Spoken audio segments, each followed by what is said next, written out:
আসসালামু আলাইকুম। আজকে রাইস নুডলস রান্না করব।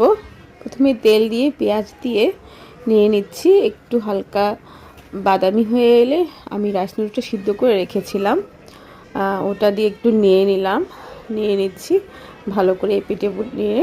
আমি ডিম ভেজে রেখেছিলাম, এখন ডিমটা দিয়ে আবার হালকা নেড়ে নিলাম। ডিমটা নাড়াচাড়া করার পরে এরপরে আমি চিকেন একটু সস দিয়ে হালকা রান্না করে রেখেছিলাম।